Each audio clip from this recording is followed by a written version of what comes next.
पिछला वीडियो जो है वो हाफ में ब्रेक हो गया था, तो हमने गुणधर्म कर लिए थे, तो उसके बेसिस पे जो क्वेश्चंस हैं थोड़े बहुत हम वो डिस्कस करेंगे। मैं सीधा एक्सरसाइज के क्वेश्चन से डिस्कस करवा रही हूँ, आप लोग कीजिएगा। ये एक्सरसाइज के क्वेश्चन मोस्टली हो सकता है कि मैं खुद ही करवाऊँ, क्योंकि थोड़ी सी डिफरेंट है। और इसमें से क्वेश्चन जो है 4 मार्क्स में या 6 मार्क्स में दोनों में आए हुए हैं। अब हर साल अलग अलग तरीके से आए हैं, तो कुछ कहा नहीं जा सकता। तो ये एक्सरसाइज वैसे भी इम्पॉर्टेंट है, तो और कुछ करना नहीं है। जो आपने सिर्फ प्रॉपर्टीज़ पढ़ी हैं वो सब चीज़ें आपको ध्यान में रखनी है। जो मैंने 3 प्रॉपर्टीज़ आपको बताई थी वो ध्यान में रखना, तो आप इजीली कर सकते हैं। सबसे पहली प्रॉपर्टी ये था कि अगर हम परिवर्त निकाल रहे हैं, ट्रांसपोज निकाल रहे हैं, तो हमारे पास मान एक जैसा रहता है। 2 पंक्ति या 2 स्तंभों को जब आपस में बदलते हैं तो जो डिटर्मिनेंट का या सारणिक का मान है वो प्लस है तो माइनस हो जाएगा, माइनस है तो प्लस हो जाएगा। और एक बहुत इंपॉर्टेंट प्रॉपर्टी जो थर्ड हमने की थी वो ये क्या था कि अगर कोई भी रो या कोई भी स्तंभ, कोई 2 कॉलम या 2 रोज जो हैं अगर एक जैसी हो जाती हैं तो सारणी का मान क्या हो जाता है, 0। तो उसके बेसिस पे देखो एक्सरसाइज 4.2 के पहले 5 क्वेश्चंस जो हैं उसमें आपको सिद्ध करना है। क्या सिद्ध करना है? सबसे पहला क्वेश्चन देखिए। फर्स्ट क्वेश्चन ये दिया हुआ है आपको, x y z a b c, x plus a y plus b z plus c, इसको आपको 0 के इक्वल दिखाना है बेटा। अब 0 के इक्वल दिखाना है तो हम लेफ्ट हैंड साइड से शुरू करेंगे। मैंने लेफ्ट हैंड साइड ली, ध्यान से देखिएगा मैं कर क्या रही हूँ। X y z a b c, x plus a y plus b z plus c. अब इस सारणी को अगर हम ध्यान से देखें, अगर मैं ये पहला स्तंभ और दूसरे स्तंभ को आपस में जोड़ दूँ, C1 प्लस C2 कर दूँ, तो हमारे पास C1 और C3 एक जैसे हो जाएंगे। ठीक है, तो हम उस गुणधर्म का इस्तेमाल करके इस मान को 0 दिखा सकते हैं। मैं सिर्फ सीधा कर रही हूँ, जहाँ पे दिक्कत होगी वो देख लीजिएगा आप। मैंने किया C1 प्लस C2, चेंज किस में आ रहा है, C1 में। तो क्या बना देखो, C1 में C2 जोड़ रहे हो जब, ये बन जाएगा x plus a y plus b z plus c, a b c, x plus a y plus b z plus सी।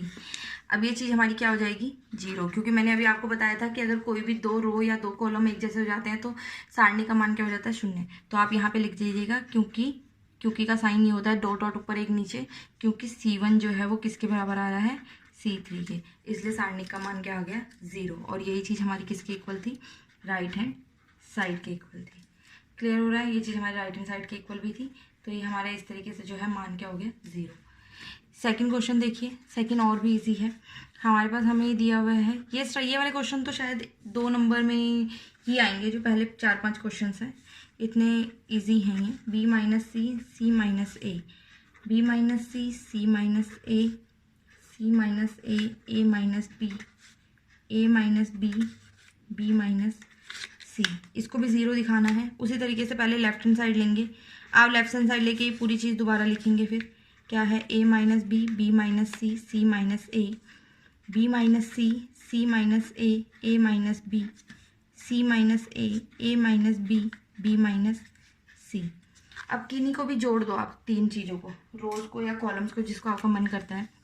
मैंने R1 plus R2 plus R3 किया है, चेंज किस में आएगा, R1 ये है ना बेटा, पहली पंक्ति। अब देखो मैं पूरा कर नहीं रही हूँ, आप ध्यान से खुद देखिएगा। जब मैं R1 में R2 और R3 जोड़ूंगी, ऐसे जोड़ेंगे, plus B minus B cancel हो जाएंगे, माइनस सी ए कैंसिल हो जाएंगे, ए और ए भी कैंसिल हो जाएंगे, तो R1 का ये एलिमेंट 0। इसी तरीके से इन तीनों को जोड़ूंगी तो ये भी 0, और इन तीनों को जोड़ूंगी तो ये भी 0। ये बी माइनस सी माइनस ए, सी माइनस ए माइनस बी, ए माइनस बी, बी माइनस सी। तो यहाँ से डायरेक्टली जो सारणी का मान है वो 0 आ जाएगा, क्योंकि एक कोई भी रो अगर 0 होती है या एक कोई भी रो कॉलम अगर 0 होता है तो भी सारणी का मान क्या हो जाता है, 0। और यही हमारी क्या चल रही थी, राइट हैंड साइड। क्लियर हो गया होगा मेरे ख्याल से। ठीक है, ये सेकंड क्वेश्चन था आपका। थर्ड क्वेश्चन देखते हैं हम। थर्ड क्वेश्चन में आपको दिया नहीं हुआ है, कुछ आपको बनाना पड़ेगा उस तरीके से। थर्ड क्वेश्चन में हमें यहाँ दिया है 2 3 5 7 8 9 65 75 86 इज इक्वल टू 0। तो मैं क्या कर रही हूँ, देखो C3 में से C2 को घटा रही हूँ, C1 को घटा रही हूँ, तो C3 में चेंज आया।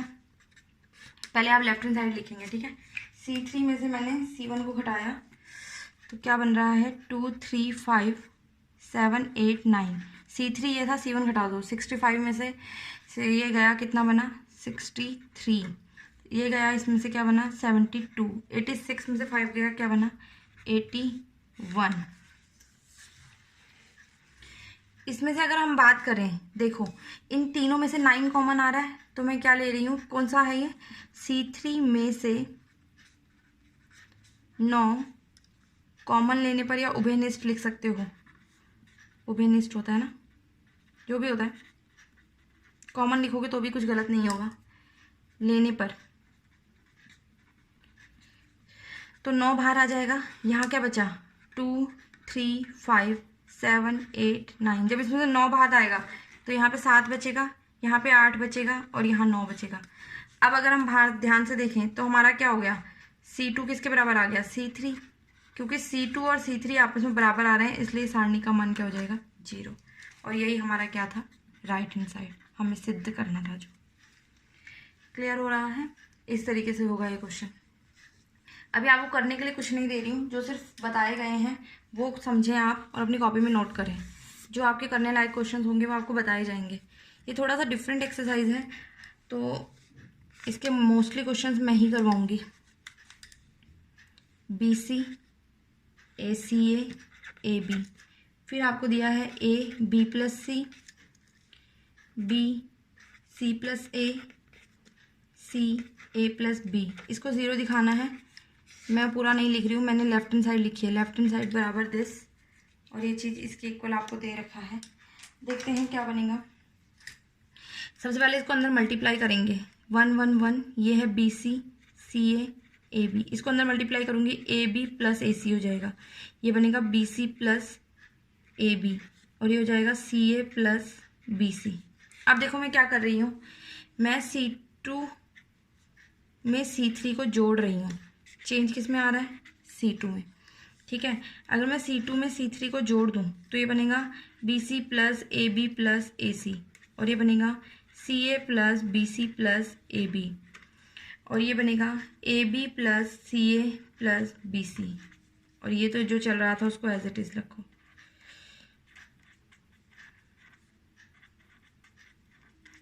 अब देखो, अगर ये तीनों में हम देखें, तीनों चीज़ें सेम हैं, मैं ये तीनों को कॉमन लिस्ट में से ये तीनों जो चीज़ें हैं यही तो हैं, AB + BC + AC, बस आगे पीछे चल रही हैं।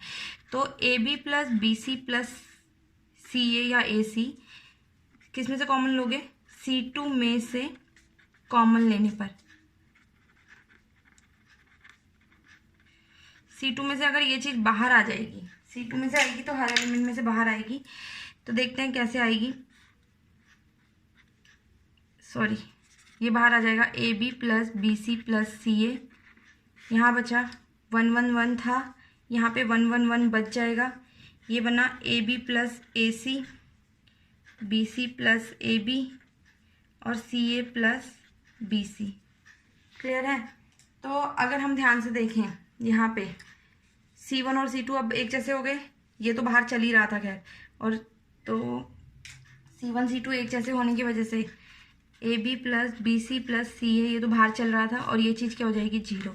रीज़न लिख देना, क्योंकि C1 किसके बराबर हो गया है C2, और कोई भी दो स्तंभ या कोई भी दो पंक्तियां जब एक समान हो जाती हैं तो हमारा सारणी का मान क्या हो जाता है 0। ये हमने कर लिए हैं 4 क्वेश्चन। एक लास्ट क्वेश्चन और करा रही हूँ 5th, तो उसके बाद हम आगे का देखेंगे कैसे होगा। ये आई थिंक आज के लिए बहुत सफिशिएंट है। ये 4 क्वेश्चन कीजिए, गुणधर्म को नोट कीजिए। एक्सरसाइज के क्वेश्चंस आप करने की कोशिश करेंगे, सॉरी एग्जाम्पल्स आप करने की कोशिश करेंगे। जो आपको नहीं समझ आता वो देखेंगे आप। एग्जाम्पल नंबर आप करेंगे 9th 10th 11th 12th। ये 4 एग्जाम्पल आप देखेंगे, तो कहीं पे कोई डाउट हो तो आप पूछेंगे। 5th से आगे ऑनवर्ड क्वेश्चन हम कल करेंगे।